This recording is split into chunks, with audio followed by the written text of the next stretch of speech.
اللہ من الشیطان الرجیم بسم اللہ الرحمن الرحیم تلک امۃ قد خلت لها ما کسبت ولکم ما کسبتم ولا تسألون عما كانوا يعملون تلک امۃ، یہ انبیاء کی جماعت تھی، قد خلت جو گزر گئی چلے گئی، لہا ما کسبت وہ انبیاء کی جماعت کے لیے وہ ہے جو اس نے کمایا، وَلَكُمْ مَا كَسَبْتُمْ اور تمہارے لیے وہ ہے جو تم نے کمایا، وَلَا تُسْأَلُونَ اور تم سے پوچھا نہیں جائے گا، عَمَّا كَانُوا يَعْمَلُونَ جو وہ کرتے تھے۔ ایک انبیاء کی جماعت تھی جو گزر گئی، ان کے لیے وہ ہے جو اس نے کمایا،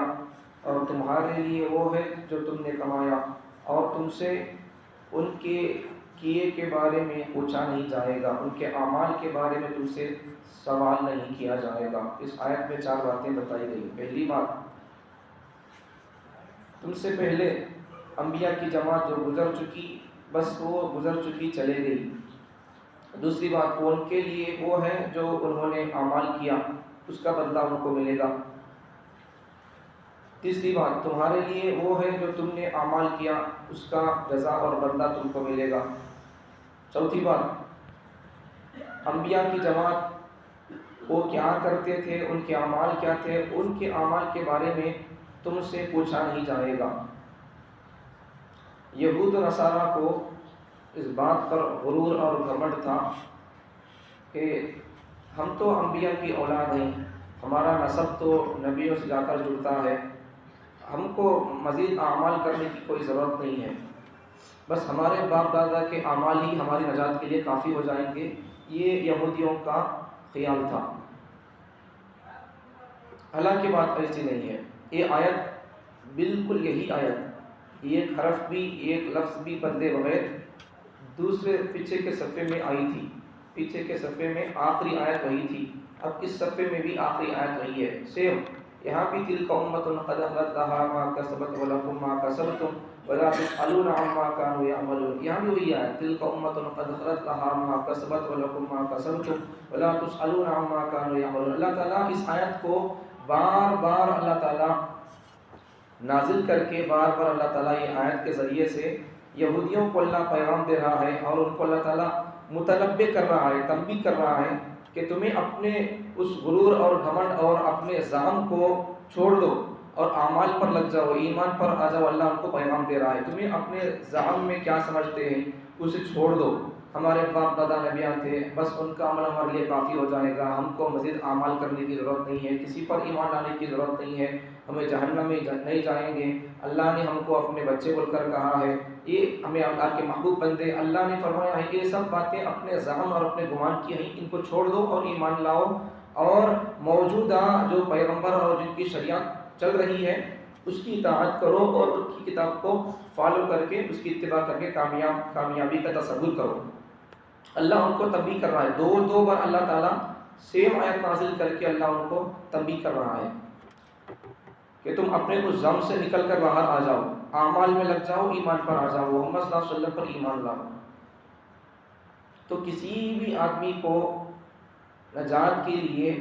ان کے باپ دادا کا عمل یا ان کے بڑوں کا عمل یہ نجات کے لیے کافی نہیں ہوگا،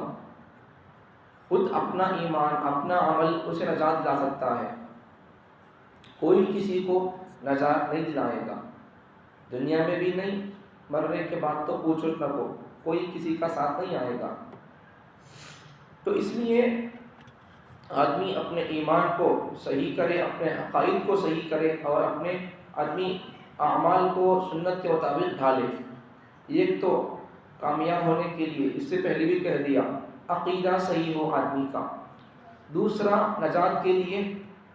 عمل سنت کے مطابق ہو۔ یہ 2 چیزیں ہوں گی کسی بھی انسان کے اندر، ایک عقیدہ صحیح ہو اور دوسرا اعمال سنت کے مطابق ہو تو نجات ہو سکتی ہے۔ اس کے علاوہ ہمارے چچا نبی تھے، ہمارے دادا نبی تھے، یہ نہیں چلتا، ہمارے بابا نبی تھے، نہیں چلتا ہے، ہمارے شوہر نبی تھے، نہیں چلتا۔ آدمی کا ایمان اور عمل یہ نجات دلا سکتا ہے، اس کے علاوہ نسب اور اس کے علاوہ خاندان یہ آدمی کو نفع نہیں دے گا۔ قیامت کے دن کسی کی سفارش کسی کے کام نہیں آئے گی، کسی کا رشتہ کسی کو کام نہیں آئے گا۔ مرنے کے بعد کام آنے والی چیز وہ ایمان ہے، دوسرا عمل ہے، اور وہ بھی ایمان جس طرح لانا ہے ویسا لانا ہے، کن پر کتنا ایمان لانا ہے ان کے اوپر اتنا ایمان لانا، اور عمل بھی ایسا ویسا نہیں۔ اللہ کے پاس عمل بھی قبول ہونے کے لیے شرط حضور صلی اللہ علیہ وسلم کے طریقے کے مطابق ہو تو وہ عمل اللہ کے پاس قبول ہو سکتا ہے۔ اس کے علاوہ ہر کسی کے آپ نقل کر لیں گے، ہر کسی کے پیچھے آپ چلے جائیں گے، وہ اللہ کے پاس عمل قبول نہیں ہوگا۔ یہ اللہ تعالیٰ اس آیت کے اندر بتا رہا ہے۔ ایک تو اس آیت میں ایک سیم آیت اس پارے میں دو مرتبہ لا کر، ایک تو یہودیوں کو اللہ تعالیٰ تنبیہ کر رہا ہے کہ تمہیں اپنے ذام سے نکل کر باہر آ جاؤ، تمہارے باپ دادا نبیاں تھے، صحیح بات ہے، اس سے انکار نہیں ہے، لیکن ان کا عمل ان کے ساتھ تھا، انہوں کیا عمل کرے وہ ان کے ساتھ، لہا ما کسبت تلک امۃ قد خلت، تمہارے باپ دادا نبیاں تھے، صحیح بات، انہوں آئے چلے گئے، لہا ما کسبت، ان کا عمل ان کے ساتھ، انہوں کیا عمل کرے وہ ان کے لیے تھا، ان کی کمائی، وَلَكُمْ مَا كَسَبْتُمْ، اور تمہیں کیا کرو گے وہ تمہارے لیے تمہارا عمل ہوگا، وَلَا تُسْأَلُونَ عَمَّا كَانُوا يَعْمَلُونَ، انہوں کیسے تھے، ان کا کیا کردار تھا، انہوں کیا کاما کرتے تھے، وہ ہم تم سے نہیں پوچھیں گے، تمہارے سے ہم تمہارے بارے میں سوال کریں گے، تمہاری زندگی کے بارے میں ہم سوال کریں گے، ان سے ان کے بارے میں سوال کریں گے، ان کا عمل کیا تھا، ان کی جزا بدلہ کیا ہے وہ ہم ان کو دیں گے، تمہارے عمل کیا ہیں، تمہارے اعمال کی جزا سزا کیا ہے وہ ہم تم کو تمہارا دیں گے، ان سے تمہارے بارے میں نہیں پوچھیں گے، اور تم سے ان کے بارے میں نہیں پوچھیں گے، ان کا سوال ان کے ساتھ، تمہارا سوال تمہارے ساتھ، ان کا عمل کا بدلہ ان کو ملے گا، تمہارے عمل کا بدلہ تم کو ملے گا۔ ایک بات تو اس آیت کو دو مرتبہ نازل کر کے اللہ تعالیٰ ایک بات تو کیا یہودیوں کو تنبیہ کر رہا ہے، دوسری بات تو کیا تنبیہ، کیا کس طرح تنبیہ کر رہا ہے کہ تم اپنے ذم سے نکل کر باہر آ جاؤ، تمہارے باپ دادا نبیاں تھے وہ سب چھوڑ کر تمہیں اعمال پر ایمان پر آ جاؤ۔ دوسرا پیغام کیا کہ امت محمدیہ کو ہمارے لیے سبق کیا کہ تمہیں بھی اس گمان میں نہ کرو، ہمارے باپ دادا نیک لوگ تھے، انہوں نمازیاں تھے، انہوں اچھے لوگ تھے، دین کی خدمت کرتے تھے، اب ہمارے کو بھی عمل کرنے کی کیا ضرورت ہے، انہوں کر لیے تو بس کافی ہے، ان کے عمل کا بدلہ ہمارے لیے نجات